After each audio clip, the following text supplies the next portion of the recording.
November 8th, 1942. Sidi Bouzid, Tunisia, North Africa. The morning sun stretched shadows across the rocky ground as Oberritter Wilhelm Schmidt crouched behind a low stone wall, his carabiner 98K held firmly in both hands. After 3 years of service, the movement was instinctive. Load 1 round. Fire. Pull back the bolt handle. Eject the casing. Push forward. Chamber the next. Aim. Fire again. This was the rhythm of war, as he understood it. The steady cadence that had carried German infantry through Poland, across France, and into the depths of Russia. 5 rounds per magazine, each manually cycled, precise and deliberate. Across the dry, open field, American infantry advanced in a loose skirmish line. Schmidt had been told these Americans were poorly trained, soft, and untested in real combat. Their weapons were said to be clumsy, their soldiers undisciplined. What happened in the next minute would shatter those assumptions. The Americans opened fire. The sound that echoed across the battlefield was unlike anything Schmidt had heard before. It was not the sharp, measured rhythm of bolt-action rifles, but a rapid, continuous storm of gunfire. 8 shots in quick succession, each fired with a simple pull of the trigger. No pause to work a bolt, no break in the firing rhythm, just relentless, aimed fire. While Schmidt squeezed off his 3rd round, the American opposite him had already fired all 8 and was reloading. That weapon was the M1 Garand, and in that moment, it began to rewrite the rules of infantry combat. The shock went beyond firepower. It struck at the heart of German confidence, built on generations of belief in their weapon mastery and tactical discipline. The carabiner 98K, officially adopted in June 1935, had represented the height of bolt-action rifle design. It was accurate to over 500 yards, dependable in mud, snow or sand, and simple enough for any soldier to maintain. Firing the powerful 7.92 by 57mm Mauser cartridge, it had helped German infantry conquer nearly all of Europe. But now, that proven rhythm of load, aim, fire, began to falter, outpaced by the semi-automatic thunder of the M1 Garand, a rifle that changed not only battles, but the very psychology of the men who fought them. German infantry doctrine emphasized deliberate, precise shooting from fortified positions. Training focused on accuracy, not speed, and every bullet was expected to count. A well-trained German rifleman could deliver around 15 aimed shots per minute with his Kar 98K, operating the bolt smoothly from years of repetition. Against Polish, French, or British soldiers, armed with similar bolt-action rifles, this rate of fire had always seemed sufficient. The British Lee Enfield's 10-round magazine allowed for a slightly faster pace, but German commanders believed that came at the cost of precision. When the United States entered large-scale combat in North Africa during Operation Torch in November 1942, German intelligence had already compiled reports on American weapons and tactics. These evaluations described the Americans as heavily equipped but inexperienced. Analysts argued that US troops relied too much on firepower and not enough on battlefield discipline. The M1 Garand appeared in these assessments as a semi-automatic rifle, worth noting but not alarming. The reports highlighted its 8-round capacity and gas-operated loading system, but also pointed out that it weighed more than the Kar 98K, about 9.5 pounds compared to 8. German officers concluded that the American rifle traded away precision and mechanical simplicity for higher rates of fire. But by then, the M1 Garand had already been tested in real combat. Since December 8, 1941, the day after Pearl Harbor, American troops in the Philippines had been using it in defense of the islands. Units such as the U.S. Army's Philippine Division and the elite Philippine Scouts had received M1S months earlier, between August and November 1941. Their performance astonished observers. Japanese soldiers reported coming under what they believed was machine gun fire, unaware it was riflemen firing semi-automatically. In February 1942, General Douglas MacArthur sent a message commending the rifle's reliability and endurance in the dust and grit of foxhole warfare. By the time American units landed in North Africa, the M1 Garand had been hardened by nearly a year of jungle fighting. When German soldiers finally faced it, their preconceptions collapsed almost instantly. Schmidt's unit prepared defensive lines, confident their trained riflemen could halt any assault through steady, controlled fire. But when the Americans advanced, the volume of return fire was overwhelming. It was not the rhythm of machine guns, which the Germans knew how to counter. It was rifle fire, fast, continuous, and accurate. German soldiers cycled their bolts, realigned their sights, and fired again, managing perhaps 15 shots each minute.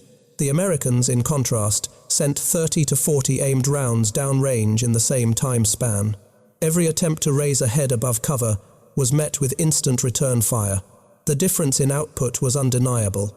Over a 2-minute exchange, a German rifleman might fire 30 well-aimed shots, while his American opponent fired more than twice that number. The German had to interrupt his sight picture for every bolt cycle, while the American never broke his aim. The M1 Garand semi-automatic design made this possible.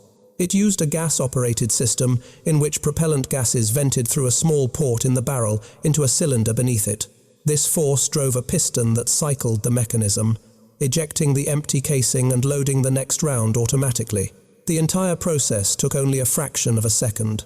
Because the bolt remained closed between shots, the barrel stayed aligned with the sights, preserving accuracy even under rapid fire. Tests conducted at Springfield Armory showed the M1 consistently achieving 4 minutes of angle accuracy, meaning a 4-inch group at 100 yards, and many rifles exceeded that standard. For German soldiers trained to value precision and discipline above all else, this realization was both shocking and humbling. The Americans had brought not just more firepower to the field, but a weapon that allowed every soldier to fight with unprecedented speed, control, and confidence. General George S. Patton wrote in a letter dated January 26, 1945, to Major General Levin H. Campbell, Jr., Chief of Ordnance, that in my opinion, the M1 rifle is the greatest battle implement ever devised. This statement was not an exaggeration. Patton recognized that the M1 Garand had revolutionized infantry warfare. A single soldier carrying this rifle could deliver the same volume of fire as several men using bolt-action weapons, all without losing accuracy, reliability, or range. By the middle of 1943, the United States Army was supplying entire divisions with M1 rifles. Between 1937 and 1945, approximately 4,408,000 M1 Garands were produced. Springfield Armory in Massachusetts manufactured 3,526,922 of them, while Winchester Repeating Arms in Connecticut produced 513,880. By the time of the D-Day landings in June 1944, nearly every American infantryman carried an M1 Garand. It marked the first time in history that a major army fielded millions of soldiers equipped with semi-automatic rifles, while their adversaries still relied on bolt-action weapons. The technical features of the M1 Garand told only part of its story. It fired the 30-06 Springfield cartridge, a powerful round used by U.S. forces since 1906. The 150-grain bullet left the muzzle at about 2,800 feet per second, delivering strong energy and range. The rifle was fed by an 8-round en-bloc clip inserted directly into the receiver. When the last round was fired, the clip automatically ejected with a distinct metallic ping. While some feared this sound could give away a soldier's position, combat experience showed it was inaudible beyond a short distance amid the chaos of battle. The M1's dependability became one of its defining qualities. It continued to perform in the dust of North Africa, the mud of Italy, the freezing winters of Northern Europe, and later in Korea, often with minimal maintenance. Field stripping required no tools, and the operating rod and bolt could be cleaned and reassembled within minutes. German soldiers frequently observed and respected this reliability, even as it worked to their disadvantage. Their own infantry tactics depended heavily on machine guns for suppression, with riflemen providing deliberate supporting fire. The MG-34 and later the MG-42 were exceptional weapons, but they needed teams of operators, consumed large amounts of ammunition, and were vulnerable to counterattack. The introduction of the M1 Garand forced a change in battlefield dynamics. American infantry squads, each man armed with a semi-automatic rifle, could produce a level of firepower that came close to what German machine gun crews could deliver. More importantly, that power was spread across every rifleman. To suppress one American squad meant silencing 8 or 9 soldiers firing independently. During the Italian campaign, from September 1943 onward, German troops gained first-hand experience of this imbalance. From the landings at Salerno to the advance toward Rome, American riflemen repeatedly outgunned their opponents. A captured report from the 94th Infantry Division, written in March 1944, stated that German units were often pinned down by American rifle fire, even when occupying better defensive ground. It recommended allocating additional machine guns to offset the superior rate of fire from US infantry. The German military command recognized the growing problem and sought a technological answer. In 1941, they introduced the G41, their first semi-automatic rifle. 2 different versions were developed, the G41M by Mauser and the G41W by Walther. Both designs, however, suffered from serious mechanical issues. German requirements forbade drilling a gas port into the barrel, as they feared it would cause premature wear. To comply, engineers created complex gas trap systems at the muzzle.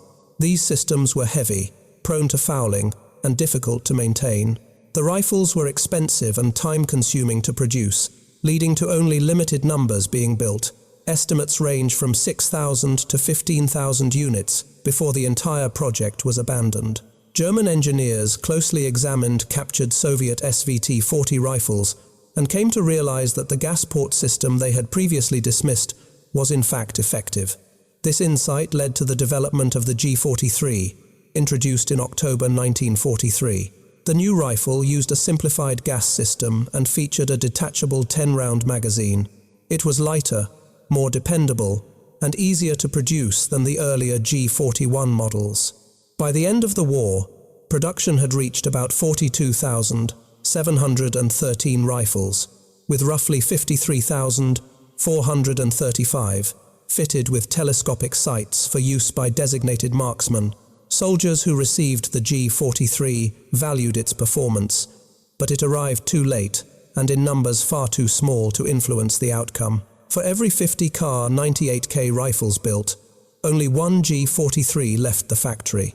Most German infantrymen continued to rely on bolt-action rifles until the final days of the war. Even those equipped with the G43 found it inferior to the M1 Garand. The German weapon, though capable, was mechanically more complex, harder to maintain under field conditions, and suffered from shortages of spare parts as the war strained German industry. The central issue was that Germany entered the conflict without a functional semi-automatic rifle for its infantry and never managed to close the gap. The M1 Garand's influence went far beyond its technical specifications. It changed the way American troops fought on the ground. Training emphasized rapid target acquisition and sustained firepower. Tactics were built around the idea that every rifleman could deliver significant, accurate fire almost instantly. American infantry squads advanced by alternating movement and covering fire, half the men providing suppression, while the others pushed forward. The sheer volume of fire from M1 Garands made this method devastatingly effective. On June 6, 1944, at Omaha Beach, the German 352nd Infantry Division defended heavily fortified positions along the bluffs. This full-strength division of over 12,000 men held reinforced bunkers and interlocking machine gun nests overlooking the shore positions designed to be nearly impregnable. Yet when American forces reached the base of the bluffs, their firepower was overwhelming. Every rifleman had a semi-automatic weapon and used it relentlessly. German defenders found it nearly impossible to aim effectively, as incoming rounds rained down in continuous bursts. Machine gun positions were quickly neutralized by concentrated rifle fire from multiple directions. The fighting in Normandy through June and July 1944 gave German forces extensive exposure to the effectiveness of American firepower. In the tight hedgerows of rural France, where engagements often occurred at less than 100 yards, the M1 Garand's rate of fire proved decisive. Traditional German small unit tactics, where a few riflemen held the line while others maneuvered, no longer worked. The covering fire from American rifles was too heavy and too constant, forcing German soldiers to stay behind cover. After the war, the U.S. Army's Historical Division conducted a detailed statistical analysis of battle reports and casualty records. The findings showed that American infantry squads inflicted losses at rates significantly higher than expected for their size. Many factors contributed to this outcome, including artillery, air support, and superior logistics. But one consistent advantage stood out. In nearly every direct engagement, American troops held the upper hand thanks to the M1 Garand. With proper cover and sufficient ammunition, an American squad could prevail even when outnumbered. The rifle had not only armed the US soldier, it had transformed the nature of infantry warfare itself. The German army's answer to its infantry disadvantage emerged in the form of the Sturmgewehr 44, the world's first true assault rifle.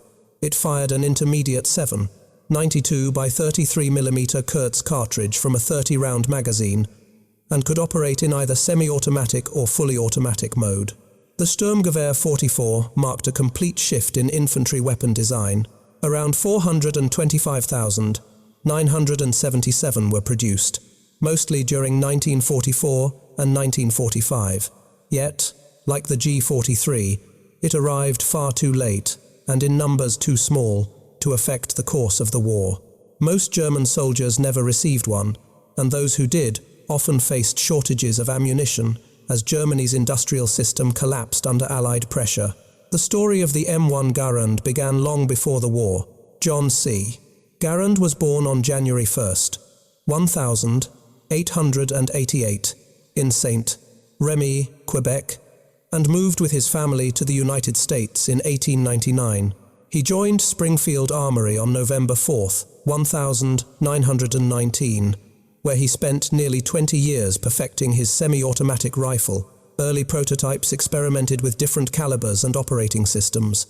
The US Army originally favored a Feifel 276 caliber cartridge for its superior ballistics, but in 1932, General Douglas MacArthur, then Army Chief of Staff, ordered that the 30-06 cartridge be retained to make use of existing ammunition and remain compatible with machine guns. Though this decision delayed production, it ultimately ensured logistical consistency and long-term practicality. Garand continued refining his rifle throughout the early 1932s, subjecting it to exhaustive testing at both Aberdeen Proving Ground and Springfield Armory. Design flaws were identified and resolved. The gas system evolved from an early gas trap design to a more reliable gas port system. The trigger assembly was improved, and the stock reshaped for better handling. On January 9th, 1936, the weapon was officially adopted as the US rifle, caliber 30 M1. Initial production was slow, with only a few thousand rifles completed between 1937 and 1938. As war approached, manufacturing expanded rapidly, reaching 600 rifles per day by January 1941. The M1 Garand went on to serve through World War II, the Korean War, and even the early years of the Vietnam conflict. It remained the standard US service rifle until replaced by the M14, which was approved on March 26, 1958. Troops began receiving the M14 in July 1959, and full transition was completed by 1961. However, M1 Garands continued to see use in Reserve and National Guard units into the 1972nd, a testament to their durability and enduring value. The M1's psychological effect on German troops was profound. The rifle symbolized a level of American technological strength that contradicted years of propaganda about German superiority. Soldiers who had been trained to believe in their unmatched equipment and discipline suddenly faced opponents whose individual firepower exceeded their own. Skilled and experienced German infantrymen discovered that even with superior training and tactics, they could not consistently win direct engagements.